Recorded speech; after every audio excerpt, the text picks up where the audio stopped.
Bismillahirrahmanirrahim.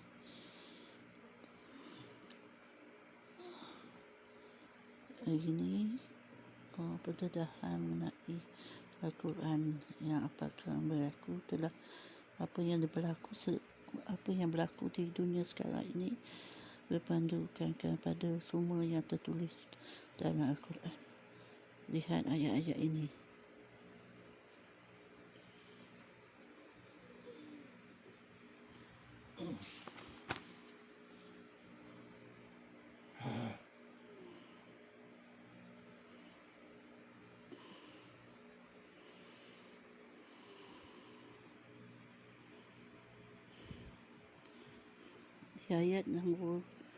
Di ayat nombor 19 hingga 22 menceritakan apa yang terjadi di sekitar Lembah Kelang pada tahun 2021 bulan 12 bersamaan Rabiul Akhir 1443.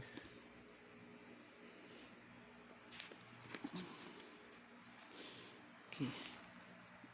Di sini pula menunjukkan apa yang berlaku dalam rukun negara. Rukun negara yang mengenai kepercayaan kepada Tuhan sama dengan rukun iman percaya kepada nombor 1, iaitu percaya kepada Allah. Rukun iman yang rukun negara yang kedua, kesetiaan kepada raja negara, sama juga lebih kurang sama dengan kepercayaan kepada Rasul, iaitu pemimpin umat. Keluruhan perlembagaan rukun negara yang ketiga, keluruhan perlembagaan ini merupakan satu buku yang seperti ini, Perlembagaan Persekutuan. Daripada sini adalah kita perlu rujuk sebagai warga negara Malaysia. Kita perlu rujuk perlembagaan ini, ataupun kita mesti mengetahui mengenai perlembagaan ini supaya kita tahu kedudukan kita dalam negara Malaysia. Okey. Di sini hari ini Umi nak terangkan satu persatu apa yang terdapat dalam rukun negara ini. Yang keempat, rukun negara keempat, kedaulatan undang-undang. Kedaulatan undang-undang bersamaan dengan rukun iman nombor 4, iaitu kepercayaan kepada kitab, iaitu apa yang terdapat dalam kitab-kitab yang terdahulu sebelum kitab Al-Quran, daripada 4 kitab. Itu yang tertulis ataupun hampir sama dengan perundangan Malaysia. Nanti kita kupas satu persatu mengenai kedaulatan undang-undang Malaysia ni. Lepas tu mengenai nombor 5 ni, rukun negara ramai kesopanan dan kesusilaan.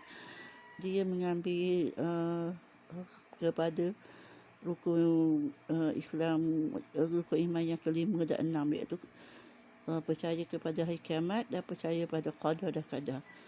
Dan kat situ ada sebab dalam kepercayaan kepada hari kiamat dan qada dan qadar, kita diajar cara bertata silam, keharmonian, sopan satu semua.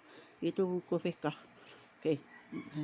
Yang ini pun rukun Islam ni pun mengucap 2 kalimah syahadah, sembahyang 5 waktu, puasa pada bulan Ramadan, mengeluarkan zakat dan mengerjakan haji ni semua termaktub ke dalam rukun negara juga. Okey, untuk pengetahuan semua, sebelum Malaysia merdeka ataupun membuat perjanjian dengan untuk pengisytiharan kemerdekaan Malaysia tu, ada perjanjian dengan British kan. Dalam tu, sebelum tu ada musyawarat Majlis Raja-Raja. Majlis Raja-Raja ni terdiri daripada Raja-Raja Melayu, pembesar-pembesar negeri, dan ahli ulama di Tanah Melayu ni lah sebelum menjadi Persekutuan Tanah Melayu.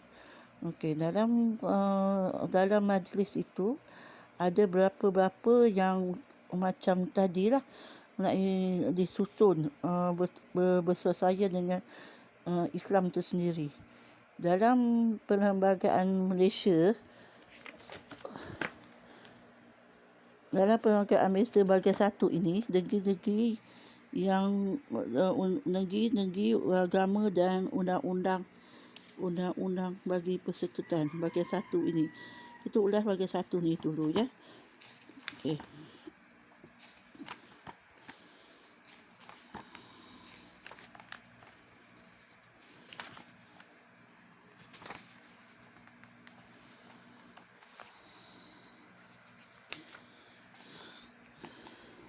Okey, bahagian satu ni menulis persekutuan dinamai negeri-negeri, nama negeri-negeri dan wilayah-wilayah persekutuan. Persekutuan dinamai Malaysia dalam bahasa Melayu dan dalam bahasa Inggeris. Okey, yang kedua, subsection kedua, negeri-negeri persekutuan terdiri daripada Johor, Kedah, Kelantan, Melaka, Negeri Sembilan, Pahang, Pulau Pinang, Perak, Perlis, Sabah, Sarawak, Selangor dan Terengganu. Subsection ketiga tertakluk kepada Fasa 4, wilayah-wilayah bagi setiap negeri yang disebut dalam Fasa 2. Fasa 2 yang ini ialah wilayah-wilayah yang termasuk di dalam negeri-negeri itu sebelum Hari Merdeka. Maknanya sebelum Merdeka, negeri-negeri yang disebut atas ni dia masuk dalam Malaysia sebelum Hari Malaysia. Selepas Merdeka. Okey. Pasal keempat ni, maksudnya kat sini pasal keempat yang ini. Wilayah bagi negeri Selangor tidaklah termasuk wilayah Persekutuan Kuala Lumpur yang ditubuhkan di bawah Akta Perlembagaan Pindaan tahun 1973. Badan Persekutuan Kuala Lumpur terpisah daripada Selangor dan wilayah Persekutuan Putrajaya ditubuhkan pada tahun 2001.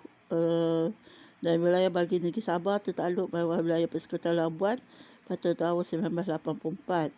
Dan kesemua wilayah persekutuan tersebut hendaklah menjadi wilayah-wilayah persekutuan. Ada 3. Okey, kat sini menunjukkan sebelum masa Majlis Raja-Raja tu, Raja-Raja dia dah ditulis apa yang akan dipersembahkan dalam surat perjanjian tu. Daripada surat perjanjian tu kita dengan secara ajaib ataupun rahmat Allah, Malaysia terpelihara daripada semua penanyaan daripada negara-negara luar disebabkan perjanjian ini berteraskan agama Islam sepenuhnya. Seperti tadilah rukun negara tu bersamaan rukun iman. Carta negara pula dia ada lambang bulan bintang ke atasnya. Bulan bintang tu yang berwarna kuning, itu menunjukkan agama rasmi negara Islam. Dan 5 keris itu bersamaan rukun Islam bagi kerajaan yang bersultan. Maknanya Malaysia masih lagi ada sultan-sultan yang terselamat daripada pembantaian ataupun pembunuhan beramai-ramai sultan-sultan di seluruh dunia. Yang kebanyakan kita faham, kebanyakan sultan dan raja-raja adalah selalu baik, selalu keturunan daripada ahli baik baginda Rasulullah Nabi Muhammad SAW. Kita tahu. Jadi ada anak asing yang merancang pembunuhan ramai-ramai sultan dan raja-raja di seluruh dunia. Okey. Melalui perjanjian tersebut juga, kita dapati selain pada carta ni yang menunjukkan agama rasmi ni di junjung yang paling atas sekali adalah agama rasmi Malaysia, iaitu Islam. Keris 5 tu mengenai senjata orang-orang Melayu di seluruh dunia. Orang-orang Melayu di seluruh dunia adalah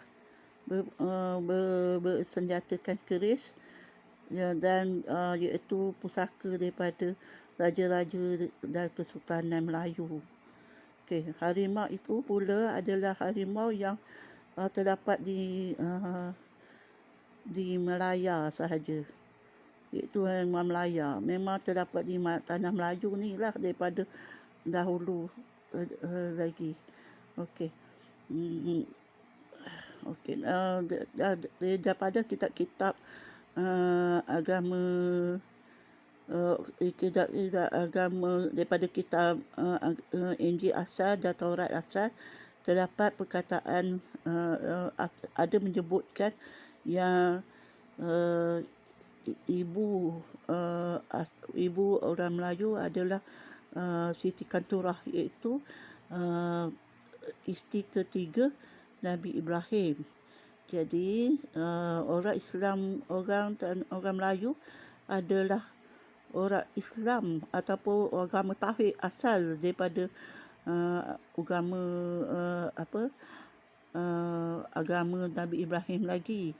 Dan kita orang tanah Melayu telah beragama tauhid sejak kerajaan Kedah Tua lagi,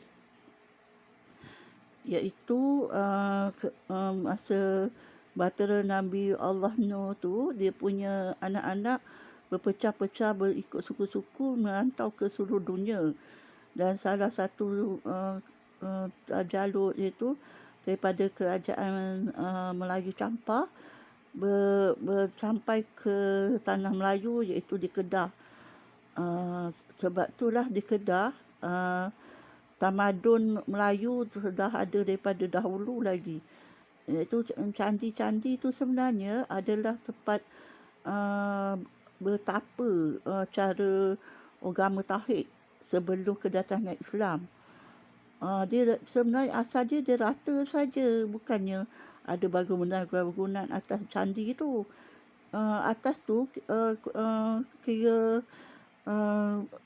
kata yang pendeta-pendeta agama tu duduk atas tu bertapa dan berdoa kepada Allah sebagai cara diorang bersembahyang lah.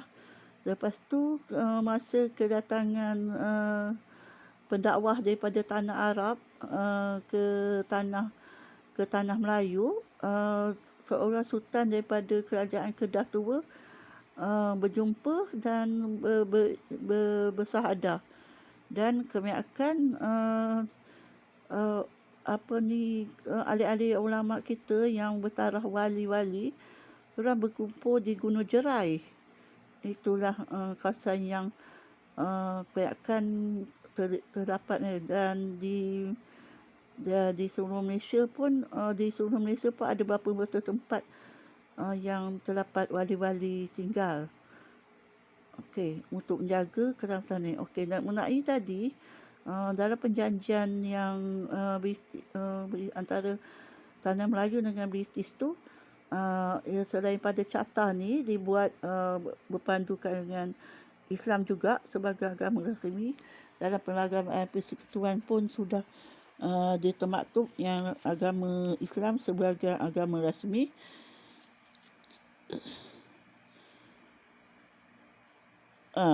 Kita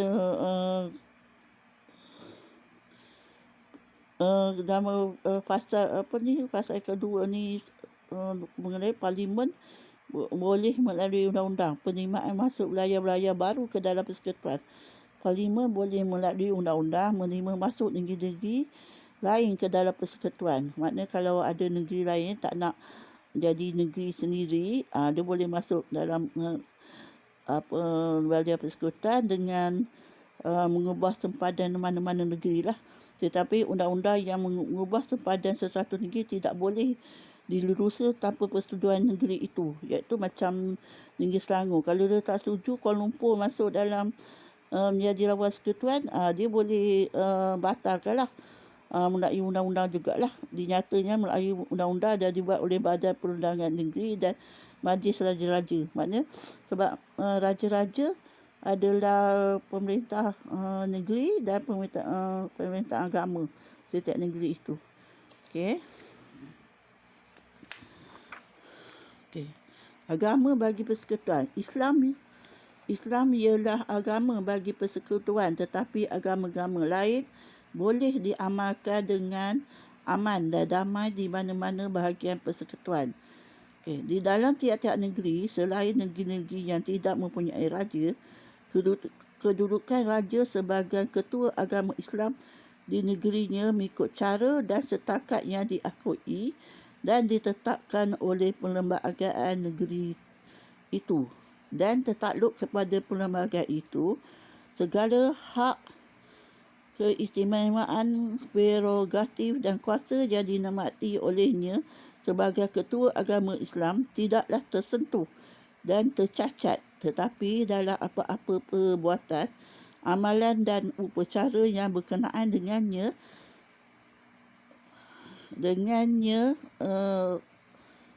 Majlis Raja-Raja telah bersetuju bahawa perbuatan, amalan dan upacara itu patut diperluas ke seluruh persekutuan. Setiap raja lain hendaklah atas sifatnya sebagai ketua agama Islam membenarkan yang di-Pertuan Agong mewakilinya. Perlembagaan Persekutuan Negeri Melaka, Pulau Pinang, Sabah dan Sarawak hendaklah masing-masing membuat peruntukan bagi memberi yang di-Pertuan Agong kedudukan sebagai ketua agama Islam di negeri itu. Tak ada apa-apa jua dalam ini mengurangkan mana-mana peruntukan lain dalam perlembagaan ini. Walau apa-apa jua dalam perlembagaan ini, mana-mana negara ini yang di-Pertuan Agong hendaklah menjadi ketua agama Islam di wilayah Persekutuan Kuala Lumpur, Labuan dan Putrajaya.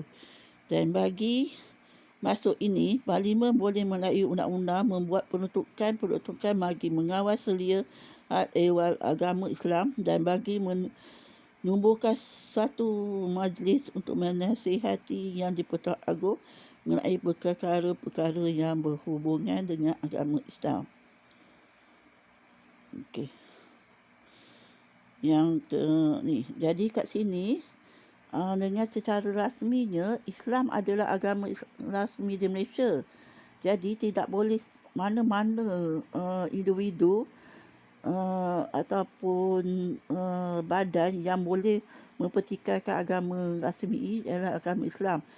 Jadi dengan tu kerajaan Malaysia menubuhkan majlis ataupun mengawal selia apa-apa aktiviti mengenai agama di bawah beberapa persatuan, beberapa jabatan agama dan kemajuan Islam di Malaysia. Dan itulah ketatnya agama Islam dijaga di Malaysia ini. Okey, melalui daripada dua bukti tadi, iaitu rukun negara, carta negara, persekutuan ini juga dengan sendiri, dan lagu negaraku itu sendiri pun berlandaskan daripada Islam juga, iaitu doa kepada rakyat dan raja-raja Melayu yang merintah di Malaysia ini. Begitu juga perkibaran jalur gemilang itu atau perarakan jalur gemilang dan jalur negeri-negeri berbentuk seperti masa zaman Nabi meletakkan pertikaian antara kaum, yang Nabi Muhammad meletakkan Hajarul Aswad ke tempatnya semula itu. Sama je, setiap ketua-ketua suku memegang jalur kain tu, dia letak ke Hajarul Aswad, dan Nabi Muhammad sendiri sebagai ketua agama Islam ketika itu meletakkan batu Hajarul Aswad tu ke tempatnya. Di sini mengambil iktibar inilah yang kerajaan Malaysia mengarak jalur gemilang sebegitu rupa. Lepas tu lagu negara Tuku tu mempunyai jiwa iaitu doa sekian lama, doa yang perlu untuk keselamatan rakyat Malaysia keseluruhannya.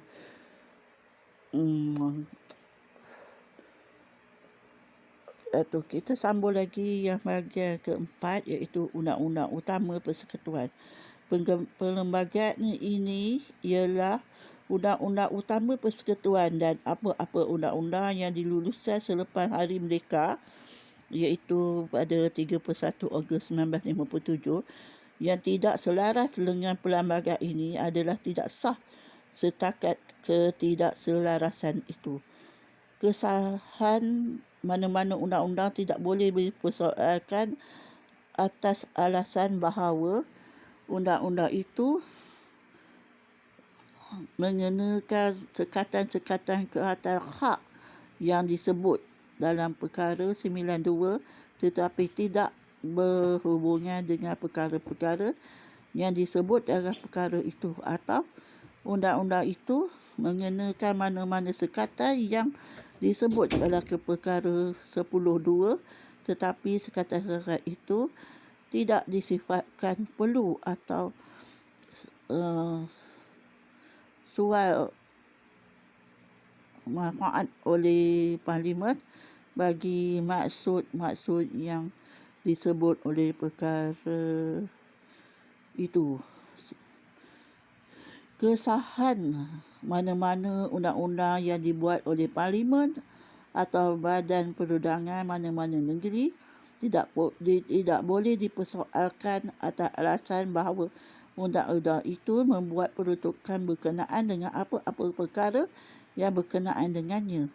Parlimen atau mengikut mana-mana yang berkenaan, badan perundangan negeri itu tidak mempunyai kuasa untuk membuat undang-undang kecuali dalam prosedur untuk mendapatkan satu penetapan bahawa undang-undang itu adalah tidak sah atas alasan itu, atau jika undang-undang itu telah dibuat oleh Parlimen dalam prosedur antara persekutuan dengan satu atau beberapa negeri.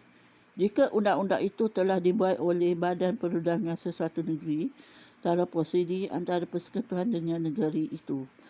Prosedur untuk mendapatkan penetapan bahawa suatu undang-undang adalah tidak sah atas alasan yang disebut dalam pasal 3, iaitu prosedur yang tidak termasuk dalam perenggan A dan B pasal itu tidak boleh dimulakan tanpa kebenaran Hakim Mahkamah Persekutuan, dan persekutuan berhak menjadi satu pihak dalam mana prosedur itu, dan begitulah juga dengan mana-mana negeri yang akan atau mungkin menjadi satu pihak dalam prosedur yang dibawa bagi maksud yang mana di bawah perenggan A dan B pasal itu. Kebetulan Umi adalah antara bekas pejabat awam Kerajaan Persekutuan dan terlibat dengan beberapa jabatan yang terlibat perundangan, iaitu Polis Diraja Malaysia, Mahkamah Kuala Lumpur dan Selangor, Bagasiwa Jenayah dan Mahkamah Tinggi, Mahkamah Rendah, semua lama jugalah dekat mahkamah. Antara tugas pertama 5 tahun pertama di mahkamah tu adalah di bahagian perpustakaan undang-undang. Masa bertugas di perpustakaan undang-undang tu, kami ada kursus macam mana mengendalikan perpustakaan undang-undang. Antaranya adalah macam mana cara setiap satu akta tu digubal. bukan senang nak buat sesuatu atau tu diperdengarkan di parlimen ataupun di ahli dekat undangan negeri, ya. Kita dalam setiap satu undang-undang yang perlu dibuat, perlu diadakan musyarat apa yang perlu di peringkat dasar lagi, iaitu daripada peringkat bawah. Daripada peringkat, maksudnya dalam nak menubuh tu kita kena panggil dari peringkat bawah lah. Maknanya dia katalah Kementerian Pendidikan, kita kena panggil guru-guru, kaki tangan yang terlibat macam orang kantin tu semua kena ada dalam musyarat itu untuk menentukan ibu bapa, untuk menentukan apa yang perlu atau tidak dalam satu sistem tu lah. Lepas tu ditulis perundangan tu untuk dibaca di dalam undangan negeri dulu. Kalau lulus, baru dibawa di parlimen untuk diwatakan sebagai undang-undang termaktub. Maknanya ada akta barulah. Begitulah prosesnya, bukan sedikit. Patutnya mula pada dasar, bukannya orang atas dia bersyarat, lepas tu terus setuju. Tak boleh begitu. Memang dia ikut perundangan daripada asal macam tu, daripada dasar. Kena daripada dasar perjumpaan tu, maknanya tu yang daripada dulu akta-akta terpelihara. Tapi bila makin lama ni, sekarang ni Malaysia dah semakin teruk. Dan masing-masing orang atas je yang buat perubahan dasar tanpa melihat. Okey, cuba jangan lupa ya, kita Malaysia ni alhamdulillah Allah jaga lagi daripada bencana-bencana teruk, sebab antaranya doa dalam lagu negaraku tu dan rukun negara itu sendiri. Okey. Kenapa Umi cakap yang negara Malaysia ni ataupun Nusantara ni adalah dah tercatat dah apa yang berlaku dekat Malaysia dan Nusantara, amnya adalah kerana negara yang di dunia ni, negara yang menerima hujan boleh katakan sepanjang tahun ada hujan, adalah negara di Nusantara. Kita sentiasa ada hujan. Jadi ayat-ayat yang Al-Quran ni, terutama surah Al-Baqarah ni, memang macam ditujukan kepada negara-negara Nusantara, iaitu negara bagi umat akhir zaman yang tidak ada pimpinan lagi lah daripada 4 penjuru Kaabah tu, tempat kiblat bagi orang Islam. Okey. Jadi dinasihatkan seorang Muslim tu membaca surah Al-Baqarah, surah yang terdapat Alif Lam Mim. Tu surah yang ada Alif Lam Mim ni adalah surah-surah peringatan Allah SWT kepada hamba-Nya mengenai apa yang akan berlaku, yang akan dibuat ataupun apa yang akan berlaku pada hari itu. Dan surah Alif Lam Ra, sebab ayat-ayat ni macam ayatnya yang ini, ayat 19 ni, yang maksud yang ayat ke-19 dan ke-22 ni berlaku pada tahun lepas, yang masa kejadian banjir di Lembah Kelang tu. Kejadian banjir Lembah Kelang tu, kita dapat masing-masing tak tahu nak pergi mana, macam termenung. Maknanya dia tak boleh nak buat apa-apa, terpekik-pekik dalam gelap, nak minta pertolongan. Berapa lama baru ada pertolongan, sampai lembek, sampai desu semua. Semua kejadian tu dah tulis kat sini dah, dekat surah Al-Baqarah ni, ayat 19 hingga 22 ni. Okey. Lepas tu pula daripada kejadian-kejadian ajaib yang berlaku adalah Al-Quran yang dibaca setiap hari itu tidak terkena banjir pun, sedangkan rumah tu dinaiki air sehingga hampir ke para bumbung dah. Lepas tu ayat Quran yang di frame pun tidak terganggu. Lepas tu bilik yang diadakan solat jemaah ataupun solat jemaah dan bacaan pengajian ilmu-ilmu agama Islam tidak terjejas banjir, dan rumah-rumah yang diazan tu tidak terjejas banjir. Ini bermakna surah Al-Kahfi, maknanya gua Al-Kahfi itu adalah rumah kita sendiri. Kita kena perlu buatkan rumah kita sendiri seperti gua Al-Kahfi. Ada pengajian pengajian Al-Quran, pengajian ilmu tauhid, ilmu fiqh, ilmu tasawuf, solat berjemaah dan azan dalam rumah tu. Kalau waktunya yang kita tidak berkesempatan untuk hadir ke masjid, surau dan sebagainya, seperti waktu hujan lah, hujan lebat tu kan. Waktu hujan lebat tu kita sama-sama beramai-ramai membaca Al-Quran, bertadarus Al-Quran. Itulah kita kena, umat akhir zaman, umat Islam akhir zaman ni kena kembali pada Al-Quran. Memang tercatat semua tu bersesuaian dengan suasana di Nusantara sekarang ini. Lihatlah kiri kanan kita, apa berlaku kat Nusantara, macam-macam berlaku. Dekat Indonesia, dekat dekat dunia sekarang ni, asalkan kita tidak mengamalkan balik, maknanya kita kurang membaca Al-Quran, akan berlaku sesuatu pada keluarga daerah ataupun negara itu sendiri. Akan berlaku sesuatu. Itu dah tertulis dah dalam Al-Quran, surah Alif yang bermula dengan Alif Lam Mim dan Alif Lam Ra. Surah bermula Alif Lam Ra adalah surah yang sebagian balasan atau azab apa yang Allah akan lakukan kepada hamba-hambanya yang mengingkari perintahnya selama ini.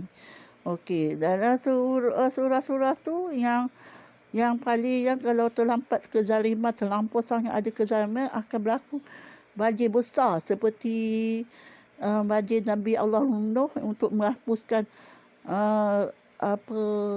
hambanya yang ingkar, yang tinggal yang nak taat je kepada perintahnya. Dan dalam surah-surah tu juga, surah Alif Lam Mim dengan Alif Lam Ra tu juga terdapat mengatakan yang diorang merancang, Allah lagi dulu merancang sesuatu itu. Okay, sebenarnya memang dah ada dalam Al-Quran. Baru kejadian tu berlaku sekarang ni, di akhir-akhir zaman ni. Harap semua kembali kepada ajaran Islam semula, bermula daripada Allah awal, bertaubat, cari guru-guru agama. Sementara ada ni lah, guru agama ni dah tak ramai dah Allah dah tarik seorang-seorang dah menghadap ke dia dah tak ramai dah sekarang ni. Kita kena cari guru-guru, baca Al-Quran, baca terjemahan, tadarus, kenapa jadi ni, kenapa kembali balik solat berjamaah. Okey, itu je lah setakat ni yang Umi boleh sampaikan. InsyaAllah selepas ni kita mula mempelajari kita belajar mengetahui apa dia ada termaktub dalam Perlembagaan Persekutuan, bagi supaya tiada lagi yang katakan Malaysia ni dapat percuma je kemerdekaan. Sebenarnya ada rahsia. Semua rahsia kemerdekaan Malaysia tu terdapat unsur-unsur Islam untuk menjagakan Islam, dan betapa raja-raja dan sultan-sultan di tanah Melayu ni terselamat daripada pembantaian sultan-sultan pada tahun 1946. 1946, hampir semua negara yang terdapat sultan ketika itu dihapuskan, dibunuh beramai-ramai. Sedih, tapi alhamdulillah sultan-sultan yang yang diberi ilham oleh Allah SWT lari ke tanah Melayu sebelum kejadian itu, daripada awal 1900 lagi ataupun awal lagi daripada itu, datang ke tanah Melayu. Alhamdulillah mereka terselamat dan sekarang mereka disembunyikan oleh Allah SWT. Allah di seluruh tanah Melayu. Okey. Jangan sekali-sekala menidakkan keistimewaan raja-raja dan sultan-sultan Melayu yang ada kaitan, bukan sultan-sultan Melayu saja, semua raja di seluruh dunia, raja dan sultan di seluruh dunia yang asalnya semuanya adalah ahli baik ataupun keturunan Rasulullah SAW. Cuma mereka dipesongkan akidah oleh perancang-perancang yang nak merosakkan dunia yang berlaku sekarang ini. Kira pihak kufar dan munafik dalam Islam. Okey, sekian dulu untuk kali ini. InsyaAllah kalau Allah izinkan, kami akan sambung ke video-video lain mengenai Malaysia, mengenai Nusantara, mengenai Lembaga Persekutuan dan apa-apa yang berkaitan lah bagi penyatuan semula orang-orang Melayu di Nusantara. Sebab kita adalah keturunan daripada Nabi Allah Ibrahim AS. Assalamualaikum warahmatullahi wabarakatuh. Allahu Akbar, Allahu Akbar, Allahu Akbar.